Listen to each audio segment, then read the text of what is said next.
Today on TNN, we continue with our series, Destined to Grow. And we continue again in part 2 with the law of reflection on this Friday. We're going to dive in with the power of pausing and move on from there. So get something to write some notes with. Get a cup of First Cup coffee. Let's go. Welcome to True North Nation.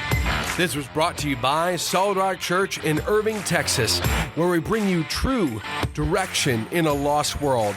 Now let's hear it from our host, Pastor Ed Snyder. All right, welcome back again to TNN. I really hope and pray that you had a wonderful Thanksgiving holiday yesterday, that you were with family, that you had some good food, and more than anything, you were thankful for what God has done in your life.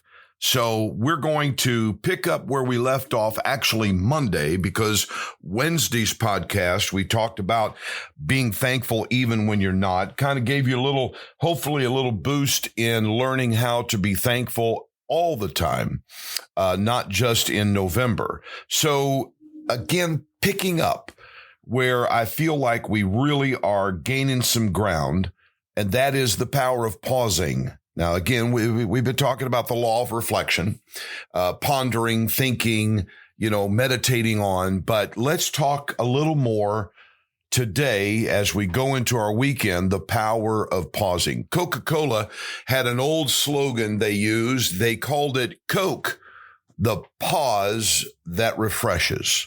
Those who really want to grow, that's what reflection is. It's refreshing for us to be able to reflect back on what we've learned, what we've gained, what we've been blessed with, what God has done. As we learn to pause, it allows growth to catch up with you. That's the law of reflection. Reflection, of course, turns experience into insight. For over 2,000 years, people have said experience is the best teacher. Julius Caesar said, experience is the teacher of all things. And honestly, folks, that is really only partly true. To be more precise, evaluated experience is the best teacher. There's an old joke that experience is a hard teacher because the test is always given first and the lesson is given afterwards. And of course, this is true, but only if the person takes time to reflect after the experience. Otherwise, you will receive the test first, but the lesson may never, ever come. Every one of us needs time and a place to pause. Stopping to reflect is one of the most valuable activities a person can do to be able to grow. And a good place is also very important. My place, of course, a lot is in my living room, in my easy chair with a good cup of coffee. Sometimes in my office at our church, I've got an easy chair there and I sit and quiet and again, with a cup of coffee. If you haven't noticed, I'm a bit of a coffee freak. So, and I reflect and I think back on things and just use that time to really drill down and think some good thought. It's even more valuable, of course, reflecting and pausing. It's more valuable than motivation or encouragement. Pausing allows us to make sure that we are on the right track. If someone's going down the wrong road, if you are headed the wrong way, we don't need motivation to speed up the process so we can get to the wrong place quicker. We need to stop, reflect, and of course, change course. Our lives are filled with valuable experiences each and every day. Understand that. Know that. Everything that you experience, whether good, bad, or ugly, is actually good for us. It's a valuable experience. And we may learn nothing from them because we never take time to pause and reflect on them. You see how important this is. When this goes on day after day after day, we find our lives stalemating in an existence of non-growth. So virtually we drowned in a pond of stagnant green muck and yuck. So understanding never catches up with us, and neither does wisdom. In our session together on Monday, we talked a lot about get wisdom and get understanding. But if we don't take time to pause, if we don't take time to understand, to meditate upon those things, to selah, to think about, to digest, to reflect on, we're never going to grow because we've stopped and we've failed to do this very important part. We go to a place, we meet a person and somehow marks us for life because something that important happened, but we missed it because we're not pausing. Okay. That's something that we really need to pay attention. Reflection, of course, allows those experiences to move from being life markers to life makers. And without taking time to pause and reflect, we miss these significant events in our lives. So if we pause and allow growth to catch up with us, it makes lives a lot better. Why? Because we better understand the significance of what we've experienced. Number two, we can implement changes and course corrections as a result. And number three, we are also better equipped to teach others from the wisdom that we have gained. Psalm chapter 90 and verse 12 says this, "So teach us to number our days that we may gain a heart of wisdom." So pausing with the intention expands and enriches our thinking. Pausing with intention. In other words, as I said before in past episodes, growth has to be intentional. And so does this reflecting and pausing has to be intentional. And when you make it intentional, when you do it on purpose, ladies and gentlemen, it's going to be outstanding. What you gain if you study the lives of great world-impacting people, in virtually every case, they spend a considerable amount of time in solitude, just thinking. Moses, Elijah, John the Baptizer, Paul were all spiritual leaders and patriarchs who practiced solitude at times.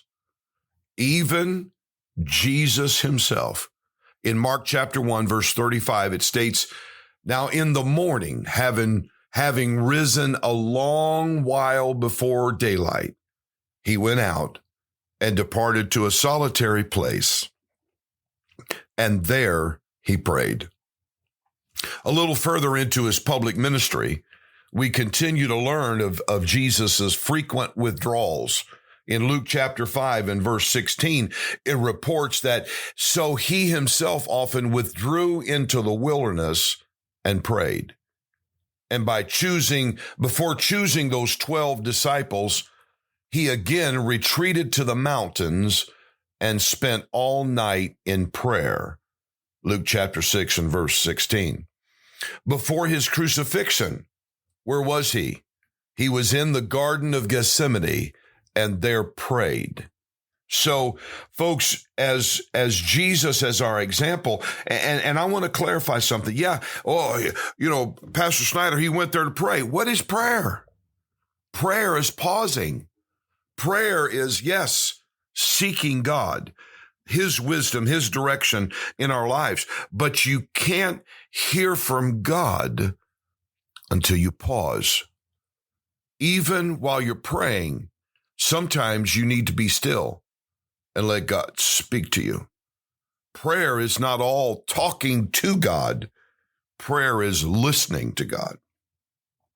So I think you're starting to grab a hold of how important this reflection thing is, this pausing thing is, and especially when it comes to our relationship with God. Prayer is important, but pausing to pray is important, and reflecting while we're in prayer and allowing God to speak into our spirit on the direction that we need to go, on a decision that we need to make, on learning something that God has brought to our attention. That's the spiritual side. Every political leader, every military commander, every spiritual revivalist has spent time in solitude without the influence of the outside world. If you study the biography of Abraham Lincoln, one of the greatest presidents in U.S. history, and accomplished a lot in his short time in the White House, he reflected a lot. You read history on Abraham Lincoln, and there was a lot of times where he departed to a place of solitude so he can reflect and pause. Leaders are so action-oriented. They have to discipline themselves to draw away from the crowd to find focus and determine direction. It's inevitable. It's an absolute, ladies and gentlemen. If you're going to lead anything, what I am sharing with you is an absolute. Harry J.M. Newen said this: when you are able to create in the middle of all your actions and concerns, your successes and failures, slowly can we lose some of their power over you. When you're able to create in the middle of your actions and concerns, your successes and your failures, slowly can we lose some of their power over you. Let's talk about the 4 eyes. We're going to get started on this before our break. The 4 eyes of reflection. And here they are. If you're one that's taking notes, it's investigation, incubation, illumination, and illustration. Okay, so here we go. As we get started, investigation. When we investigate, we're pausing more than slowing down to smell roses. You got to smell roses. Well, living in Dallas is not the most bike-friendly environment. In fact, I hate it because I can't ride as much as I used to. When I lived in California, of course, California is very, very cycle-friendly. And I loved it because when I would ride my bike, it gave me time to look around and see what you don't normally see when you're riding in a car. Why? Because you're going too fast. But when you slow it down to riding on a bike, you see a lot more. And even, let's take it another notch. When you slow it down even further, instead of cycling, you walk. You even see even more. Why? Again, because you're slowing it down even more. So to investigate situations, things, pausing means to stop and really discover the roses. This generally causes us to ask questions. And folks, good questions is very valuable. Just remember that continual process from the experience is only possible when we discover insights and truths within them. This can only be found through investigation. Okay? Incubation. I think most of us, when you hear that word, you know where we're going. To incubate means to take an experience of life and to put it in a slow cooker of your mind and simmer it for a while. This is a lot like meditation. Okay? It's the flip side of prayer. As I just moments ago mentioned, that when I pray, I talk to God. When I meditate, I listen to God. Incubation is listening and learning. Okay? For you note takers out there, let me hit that again. It's incubation. It means to take an experience of life, to put it in the slow cooker of your mind and let it simmer for a while. And again, it's a lot like meditation. It's the flip side of prayer. So here we go. Write these notes. When I pray, I talk to God. When I meditate, I listen to God. And incubation is listening and learning. So to keep a record of your ideas, of your mental crock pot, give ideas as long as they need, so you discover an experience that simmers them to perfection. And the action usually brings our next step, which is illumination. So investigation and incubation. When we get back from our break, we'll talk about illumination.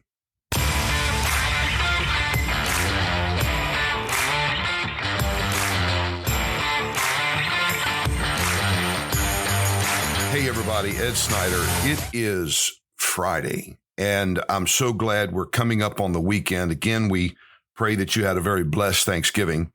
And as we enter the holiday season, now that we've got Thanksgiving behind us, I would imagine that your mind is headed toward Christmas. And so everybody's making their Christmas list. Everybody's telling everybody what they would like. Can I make a request for a Christmas gift? Here at TNN, we would love to have you come on board as one of our members of TNN, of the True North Nation. You can do that by a simple subscription of just $15 a month, every month.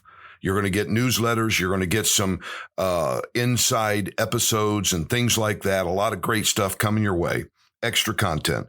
But after 3 months of consistent giving of $15 a month, you will get a free copy of Control the Beast.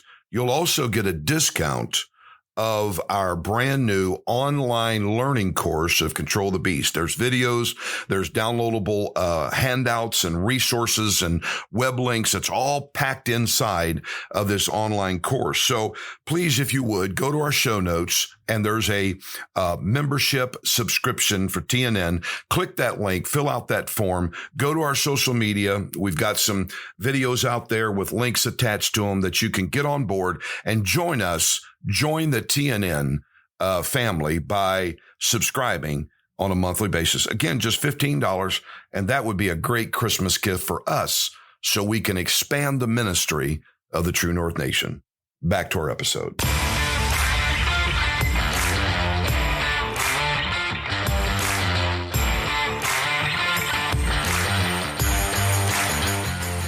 Okay, so picking up where we left off, investigation, incubation, and now we're down to number 3 of the 4 eyes of reflection. Now we're at illumination, because incubation brings illumination. Jim Rohn, which was quite the guru, he said this: at the end of each day, you should play back the tapes of your performance. The results should either applaud you or prod you. Now that's a pretty good quote. At the end of each day, you should play back the tapes. Let me pause right here in this quote. Any football team, whether it's professional, college level, and I think high school level, after a game, they review the tapes of the performance on the field. They look for the good stuff.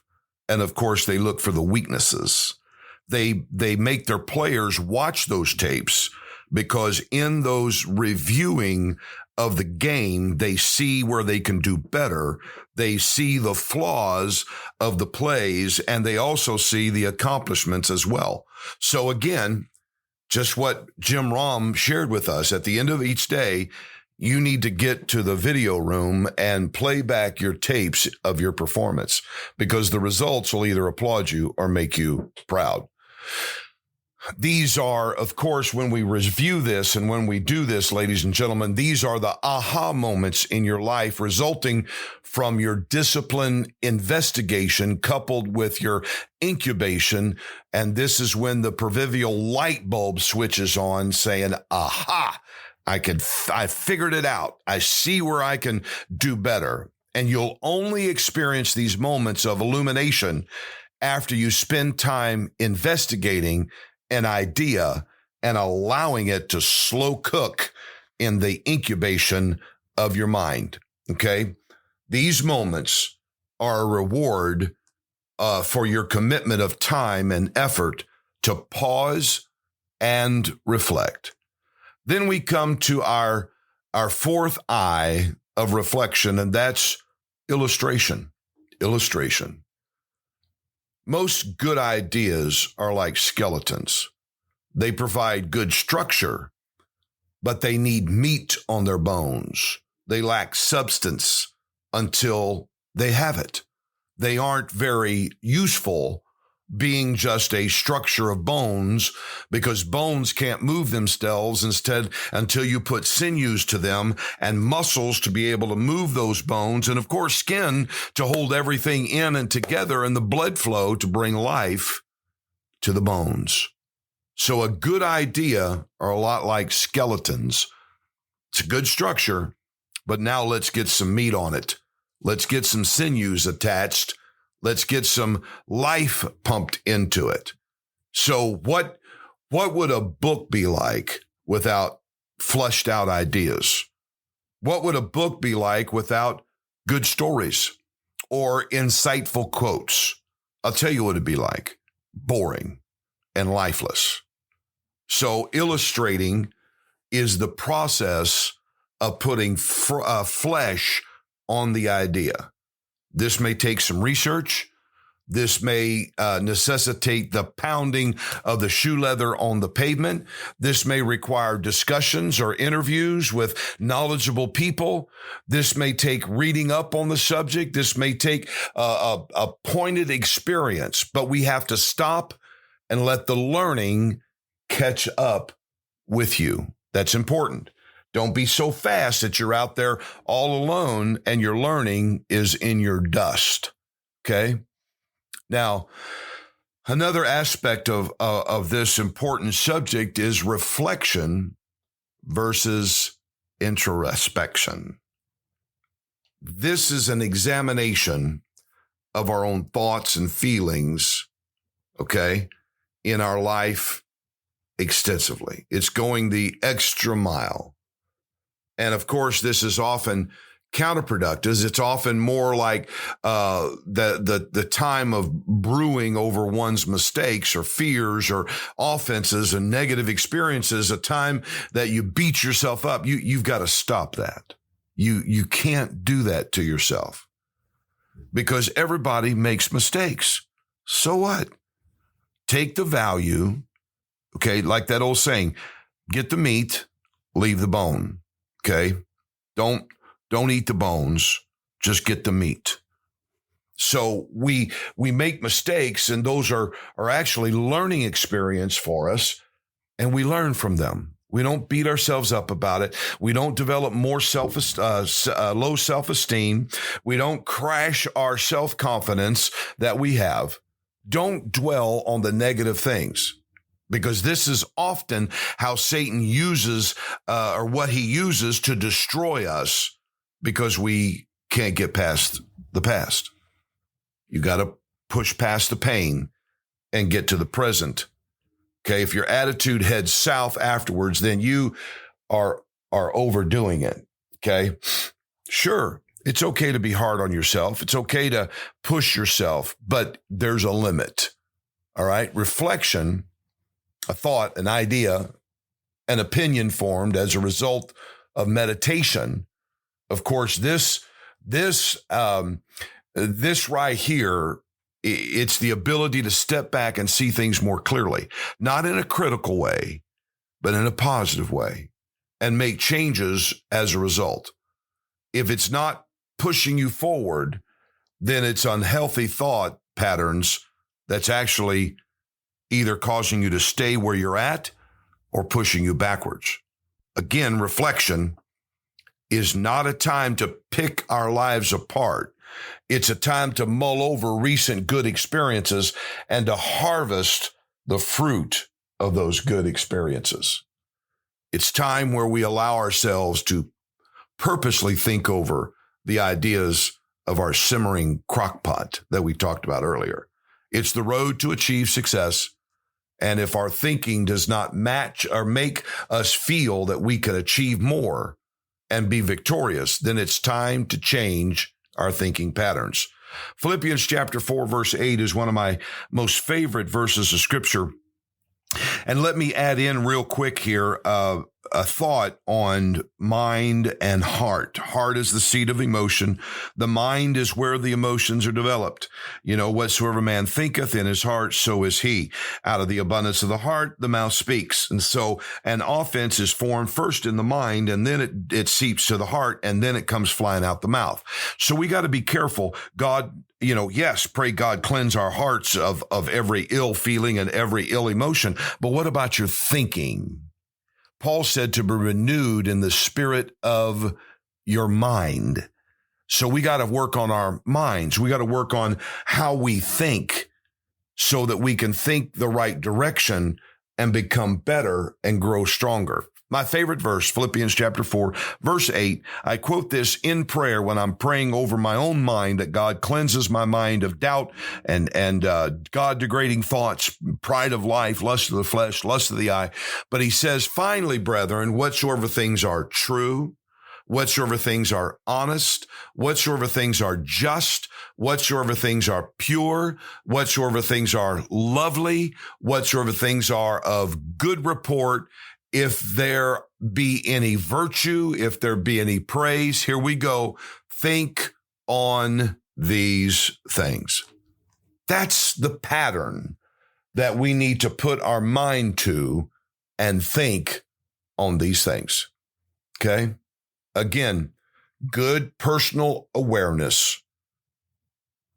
We really got to pay attention to that. Okay? Good personal awareness. Let's talk about maybe some questions, and we're almost out of time here, are the heart of reflection. During your pause and your reflect times, ask yourself a question. If you hit a roadblock, ask yourself questions. If you're trying to learn something new or go deeper in an area to grow, ask questions. Author and speaker Anthony Robbins says successful people ask better questions, and as a result, they get better answers. If your questions are focused, they will stimulate creative thinking. If your questions are honest, then they lead to solid convictions. Quality questions help create a higher quality of life. Let me wrap up with this quote, and it's a great quote. If a person will begin with certainties, he will end in doubt. But if he will be content to begin with doubts, he will end with certainties. God bless you. Thank you for your time this week. I pray that you've had a blessed week, and we'll see you on Monday morning for another great episode of TNN. God bless. Have a great day on purpose. To find out more about finding that true destination, visit us at truenorthdfw.org.